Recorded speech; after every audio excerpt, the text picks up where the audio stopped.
ಮುಂದೆ ಒಂದು 4 ಬಿಡಿ ಕೂದಲು ಬಂತು ಅಂದ್ರೆ ಸೇರಿಕೆ ಆಗುದಿಲ್ಲ, ಅವಷ್ಟೇ ಕಿತ್ತು ಹಾಕಿ ಬಿಡ್ತೇವೆ. ನಮ್ಮವ ಯಾರುವರೇ ಅಲ್ಲ, ನಮ್ಮ ತಲೆ ಮ್ಯಾಲ ನಮ್ಮ ಅನ್ನ ಉಂಡು ನಮ್ಮ ರಸ ಹೀರಿ ಬೆಳೆದಂಥ ಒಂದು ಕೂದಲ ಸ್ವಲ್ಪ ಬಣ್ಣ ಬದಲಾದ್ರೆ ನಮಗೆ ಸೇರಿಕೆ ಆಗುದಿಲ್ಲ. ಯಾಕೆ? ನಮ್ಮ ಕರಿ ಕೂದಲ ಮ್ಯಾಗ ಮೋಹ ಆಗಿರ್ತದ.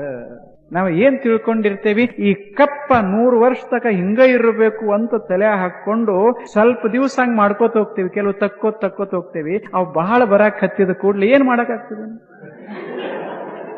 ಏನ್ ಮಾಡಕ್ಕಾಗ್ತದೆ? ಕೊನೆಗೆ ಮನುಷ್ಯ ಏನ್ ಮಾಡ್ತಾನಂದ್ರೆ ಅದಕ್ಕಿಷ್ಟು ಬಣ್ಣ ಹಚ್ಚಿ, ನಮಗೆ ಏನಾಕಾಗೋದ್ಲಕ್ಕ ಮಂದಿಗರಿ ಕಾಣಿಸಬಾರ್ದು ಅಂತ ತಿಳ್ಕೊಂಡು ಬಣ್ಣ ಹಚ್ಚಿ. ಆದ್ರೆ ಎಲ್ಲರಿಗ್ ಗೊತ್ತದ ಏನು, ಇವ ಬಣ್ಣ ಹಚ್ಚಾನ. ಯಾರಿಗೇನು ಮುಚ್ಚಕ್ಕಾಗ್ತದ? ಎಲ್ಲರಿಗ್ ಗೊತ್ತದ 40-50 ವರ್ಷ ಆದ ಕೂಡಲೇ ಇದು ಬೆಳಗಾಗ್ತದ ಅಂತ ಜಗತ್ತೇ ತಿಳ್ಕೊಂಡಿದ್ದರು ಸಹಿತ ಮುಚ್ಚೋ ಹವ್ಯಾಸ ಏನದ, ಇದ ಹುಚ್ಚುತನ. ಇದ ಆಗೋದೇ. ನಾ ಹಿಕ್ಕೋಬಾರ್ದು ಅನ್ನೋದಿಲ್ಲ. ಬಸ್ಟ್ ಎಣ್ಣೆ ಹಚ್ಚಿ ನೀವು ಹಿಕ್ಕೊಂಡು ಶಿಸ್ತಾಗಿ ಆಗುವಾಗಲೇ ವಿಚಾರ ಮಾಡಬೇಕು, ಇವು ಒಂದ್ ದಿವಸ ಬೆಳಗಾಗ್ತಾವ ಅಂತ. ಅವಾಗ ಹಿಕ್ಕಾಗ ವಿಚಾರ ಮಾಡ್ಕೋತಿದ್ರೆ ಏನೂ ಆಗೋದಿಲ್ಲ. ಅದು ಮನಸ್ಸು ಸಮಾಧಾನ. ಬೆಳ್ಳಗಾದ್ರೇನು, ಕೆಂಪಾದ್ರೇನು, ಆರಾಮ್ ಇರ್ತದ ಮನುಷ್ಯನ ಮನಸ್ಸ. ಹಂಗ ಇದು ಹೆಂಗ್ ಉದಾಹರಣೆ ಅದ, ಹಂಗ ನಾವು ಯಾವ್ಯಾವುದನ್ನ ಪ್ರೀತಿಸಿರ್ತೇವೆ ಅದು ಹಿಂಗಿರುವುದಿಲ್ಲ, ಸ್ವಲ್ಪ ಬೇರೆ ಬೇರೆ ಆಗತದ ಅಂತ ತಿಳ್ಕೊಂಡು ಅದನ್ನ ಪ್ರೇಮ ಮಾಡ್ದೇವಿ, ಆರಾಮ್ ಇರ್ತದ. ಇದು ಹಿಂಗ ಇರಬೇಕಂತ 7 ಜನ್ಮದಾಗ ನೀನು ಪತಿ ನಾನು ಸತಿ ಹಿಂಗೆಲ್ಲ ಕಲ್ಪನಾ ಕನಸ ಕಟ್ಟಿ ಬಿಟ್ರ ಹುಚ್ಚಿಡಿಲಾರ್ದ ಇನ್ನೇನಾಗ್ತದ ಮನುಷ್ಯಾಗ? ಇಲ್ಲದು ಯಾವ relations, no relation is permanent. Whether it is a physical relation or mental relation, relations are not permanent. ಯಾವ relation ಇದ್ರೇನಾ, whether it is the relation between the wife and the husband, disciple and the master, whether it is the devotee or the God, relations are wavering. They are not permanent. They are transient. They are not permanent. ಇಲ್ಲ, ಆ ಸಂಬಂಧಗಳು ಶಾಶ್ವತ ಅಲ್ಲ, ಅವು ಹೊಯ್ದಾಡ್ತವ ಸಂಬಂಧಗಳು. ಸಂಬಂಧಗಳೇ ಹೊಯ್ದಾಡ್ತಾ ಇರುವಾಗ ಸಂಬಂಧದಿಂದ ನಾನು ಶಾಂತಿ ಪಡಿಬೇಕಂತ ಹೊರಟ್ರೆ ಸಮಾಧಾನ ಹೆಂಗ ಸಿಗೋದಪ್ಪ ಮನುಷ್ಯನೇ? ಇದು ಸಣ್ಣ ಸೂತ್ರ, ಇಷ್ಟು ಲಕ್ಷಣ ಗೊತ್ತಾದ್ರೆ ಎಷ್ಟೋ ಸಮಾಧಾನ ಆಗ್ತದೆ ಮನುಷ್ಯಾಗ. ಇದು ಹಿಂಗಾಗೋದ ಅಂತ ತಿಳ್ಕೊಂಡು ಬಿಟ್ರೆ ಎಷ್ಟು ಚಲೋ ಆಗ್ತದೆ. ಜನ ಒಂದ್ ದಿವಸ ನಮ್ಮನ್ನು ಹೊಗಳ್ತಾರೆ, ಮರುದಿವಸ ನಮಗೆ ಬೈತಾರೆ. ಇದು ತಿಳ್ಕೊಂಡೇ ಬಿಟ್ರೆ ಆರಾಮ್ ಇರ್ತದೆ. ಹೊಗಳದಾಗೂ ಆರಾಮ್ ಇರ್ತದೆ, ಬೈದಾಗ ಇಲ್ಲ.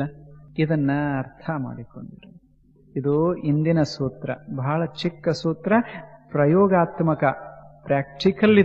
ಇದನ್ನು ತಗೊಂಡು ಹೋಗಿ ಇದೇನು ದೊಡ್ಡ ತಪಸ್ಸು ಮಾಡಿದ ಬಳಿಕ ಬರೋದಲ್ಲ ಹೇಳೋದು. ಇದೇನಪ್ಪ ಇದಕ್ಕೆ ಬಹಳ ಭಾರಿ ದೊಡ್ಡ ಅಧ್ಯಯನ ಮಾಡಬೇಕಂತಲ್ಲ. ಇದೊಂದು ಸಣ್ಣ ಸೂತ್ರ, ಎದ್ದಂಗಿರುವುದಿಲ್ಲ. ಇದು ಇಂದಿನ ಸೂತ್ರ. ಇದನ್ನ ನೆನಪು ಮಾಡ್ಕೊತ ಹೋಗೋದು. ಇದು ಸಂಸ್ಕೃತ ಅಲ್ಲ, ಕನ್ನಡ ಅಲ್ಲ, ಯಾವ ಭಾಷೆ, ಇದೆಲ್ಲ ಭಾಷಾ ಬಿಟ್ಟು ಬಿಡ್ರಿ. ಎದ್ದಂಗಿರುವುದಿಲ್ಲ. ನಾವೀಗ ಹೆಂಗದೇವಿ ಹಿಂಗಿರುವುದಿಲ್ಲ. ಯಾರಾದರೂ ಸಹಿತ ಹಂಗ ಇರುವುದಿಲ್ಲ. ಏನಾದರೂ ಕೂಡ ಅದು ಹಂಗ ಇರುವುದಿಲ್ಲ. ಇಷ್ಟು ತಲೆ ಹಾಕೊಂಡು ನೀವು ಸುಮ್ಮನೆ ವ್ಯಾಪಾರ ಮಾಡ್ರಿ, ಉದ್ಯೋಗ ಮಾಡ್ರಿ, ಸ್ವಂತರಾಗ್ರಿ, ಏನಾದರೂ ಮಾಡ್ರಿ, ಆರಾಮ್ ಇರ್ತದ.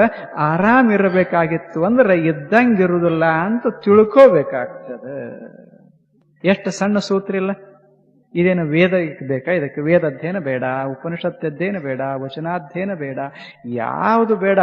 ಸುಮ್ಮನೆ ಜೀವನ ನಮಗೆ ಪಾಠ ಕಲಿಸ್ತದೆ. The whole world, this universe itself is a book written by the God himself. ಎಂಥ ಭವ್ಯ ಪುಸ್ತಕ ಇದು. ಇದು 1000 ಪುಟದ ಪುಸ್ತಕ ಅಲ್ಲ, ಇಷ್ಟಿಷ್ಟ ಒಂದು ಡೆಮಿ ಅಲ್ಲ, ಕ್ರೌನ್ ಸೈಜ್ ಅಲ್ಲ. ಇದು ವಿಶಾಲವಾದಂಥ, ಅದ್ಭುತ ವಿಶಾಲವಾದಂಥ boundless universe is a open book for the man to read, for the seeker to find the truth in it. ಮನುಷ್ಯನಿಗಾಗಿ ಭಗವಂತ ತೆರೆದು ಈ ಜಗತ್ತನ್ನ ತೋರ್ಸಾಕ್ ಹತ್ಯಾನ. ಪ್ರತಿ ದಿನ ಅಂದ್ರೆ ಒಂದೊಂದು ಪುಟ ತೆಗೆದು ಹೊಸ ಹೊಸ ಪುಟಗಳನ್ನ ತೋರ್ಸಾಕ್ ಹತ್ಯಾನ ಅಂತ ಭಾವಿಸಿ ಇದೊಂದು ಕಲಿಯೋದು ಎದ್ದಂಗಿರುವುದಿಲ್ಲ. ಮರು ಅರ್ಥದೇನಿದು? ಏನಿರುವುದಿಲ್ಲ, ಇದ್ದಂಗಿರುವುದಿಲ್ಲ ಅಷ್ಟೆ. ಈಗ ನಾಳೆ ಮತ್ತೆ ನೀವು ಪ್ರವಚನಕ್ಕೆ ಬಂದ್ರೆ ನಾ ಹಿಂದೆ ಹೇಳಿದ್ದು ಇದ್ದಂಗಿರುವುದಿಲ್ಲ, ಮತ್ತೆ ನಾಳೆ ಬದಲಾಗ್ತದೆ. ಇದ್ದಂಗಿರುವುದಿಲ್ಲ. ಹಿಂಗ ಹೇಳ್ಬೇಕತ್ತ ನಾಳೆ ಬಂದ್ರೆ ನಾ ಹೆಂಗ್ ಹೇಳಿಕ್ಕಾಗತ್ತೆ? ಯಾಕೆ ಇದ್ದಂಗಿರುವುದಿಲ್ಲ. ಅದಕ್ಕೆ ನೀವು ಮರ್ತ ಹೋಗೋದು. ಈಗ ನಾ ಏನ್ ಹೇಳ್ತೇನೆ ಸಂಪೂರ್ಣ ತಲೆಯಿಂದ ತೆಗೆದು ಹಾಕಿ ಇಲ್ಲೇ ಚೆಲ್ಲಿ ಆನಂದವಾಗಿ ಮನೆ ಕಡೆ ಹೋಗೋದು, ಒಂದೇ ಇಟ್ಟುಕೊಳ್ಳೋದು, ಏನು ಇದ್ದಂಗಿರುವುದಿಲ್ಲ.